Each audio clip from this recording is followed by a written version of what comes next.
আল্লাহর হাবিব বলেন, ইউতা ইয়াউমাল কিয়ামাহ, কিয়ামতের দিন আনা হবে কোরআনকে এবং কোরআন তেলাওয়াতকারীকে আনা হবে। আল্লাযীনা কানু ইয়ামালুনা বিহি ফিদ দুনিয়া, কোন তেলাওয়াতকারী শুধু তেলাওয়াত করলে হবে না, যে তেলাওয়াতকারীরা নিয়মিত আমল করতেন, শুধু তেলাওয়াতের মধ্যেই ক্ষান্ত নয়, বরং এটা তেলাওয়াতের পাশাপাশি এই কোরআনের মধ্যে যা আছে এটার উপরে আমল করতেন। তাকদামুহু সূরাতুল বাকারাতি ওয়া সূরাতু আলি ইমরান, সূরা আলি ইমরান এবং সূরা বাকারা এবং সূরা আলি ইমরান তাদের সামনে থাকবে। তুহাজ্জানি আন সাহিবিহিমা, এই সূরা বাকারা এবং সূরা আলি ইমরান এই দুইটি সূরা আল্লাহর কাছে তারা পিরাপিরি করবে, আল্লাহর কাছে বান্দার নাজাতের ব্যাপারে ঝগড়া করবে যে আল্লাহ আপনার এই বান্দাকে মাফ করে জান্নাত দিতেই হবে, আমাদের এই দাবি। তখন আল্লাহ পাক রব্বুল আলামিন সূরা বাকারা এবং সূরা আলে ইমরানের এই সুপারিশ কবুল করে আল্লাহ তার জান্নাতের ফয়সালা করে দিবেন। বলি সুবহানাল্লাহ।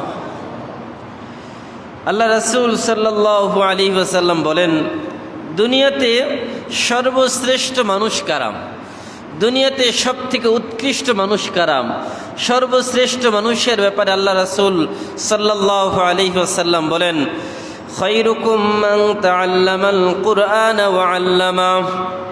عن عثمان بن عفان رضي الله عنه قال قال رسول الله صلى الله عليه وسلم خيركم من تعلم القرآن وعلمه।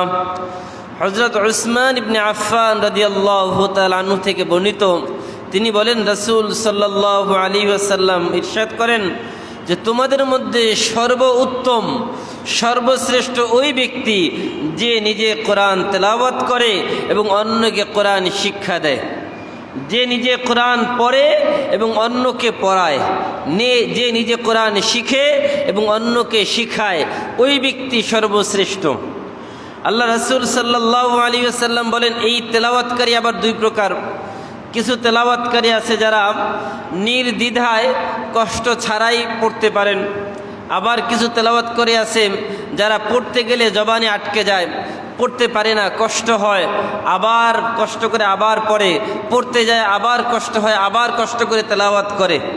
তো এই যে দুই শ্রেণীর তেলাওয়াতকারী, তাদের মর্যাদা কেমন, তাদের পুরস্কার কি?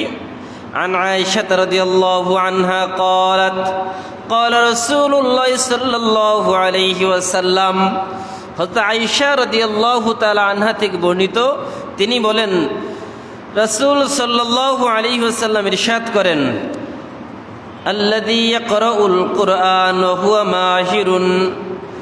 হুয়া মাহিরুন বিহি মা'আস সাফারাতিল কিরামিল বারারা। আল্লাহর হাবিব বলেন, যেই ব্যক্তি কোরআন পাঠ করতে পারে এমন অবস্থায় যে সে দক্ষ, মাহির, সে দক্ষ, যে তার কোরআন তেলাওয়াতে কোনো কষ্ট হয় না, অনর্গল পড়তে থাকে, তাহলে সে তার পুরস্কার কি? ওহুয়া মাহিরুন বিহি মা'আস সাফারাতিল কিরামিল বারারা। আল্লাহ রাসূল বলেন, এই পারদর্শী দক্ষ ব্যক্তি কিয়ামতের দিন সে সম্মানিত অনুগত ফেরেশতাদের সাথে থাকবে। বলি সুবহানাল্লাহ। সম্মানিত অনুগত ফেরেশতাদের সাথে থাকবে। এবার আপনারা বলুন, যারা ফেরেশতাদের সাথে থাকবে তারা কোথায় যাবে? জান্নাতে যাবে না জাহান্নামে যাবে? আর যারা পড়তে কষ্ট হয়, যারা আপনাদের মতো মুরব্বী, বয়স অনেক হয়েছে, আগে পড়তে পারেন নাই, কিন্তু এখন ইচ্ছা হয় পড়ার জন্য, পড়ার চেষ্টাও করেন, কিন্তু জিহ্বা দিয়ে বের হয় না, তাদের ব্যাপারে আল্লাহ রাসূল কি বলেন? ওয়াল্লাযী ইয়াকরাউল কুরআন, আর যারা কোরআন পাঠ করে, ওয়াতাতাউ ফীহ, এবং কোরআন পাঠ করতে গিয়ে সেখানে সে বারবার আটকে যায়, পড়তে পারে না। ওহুয়া আলাইহি শাকুন লাহু, এবং তার খুব কষ্ট করে তেলাওয়াত করতে হয়। লাহু আজরান, আল্লাহ তাআলাকে দুইটি পুরস্কার দিবেন। কয়টি পুরস্কার? একটি হচ্ছে কোরআন তেলাওয়াতের সওয়াব, আরেকটি হচ্ছে সে যে কষ্ট করে পড়ল তার সওয়াব। তার মানে কি যে দক্ষ তার থেকে বেশি না, যে দক্ষ সে তো বেশি পাবেই, কারণ সে তো সম্মানিত ফেরেশতাদের সাথে থাকবে, তার জান্নাত নিশ্চিত কনফার্ম। আর যে ব্যক্তি কষ্ট করে করে তেলাওয়াত করে তার এই কষ্টের একটা সওয়াব আল্লাহ আলাদা দিবেন এবং তেলাওয়াতের আরেকটা সওয়াব আল্লাহ দিবেন। বলি সুবহানাল্লাহ।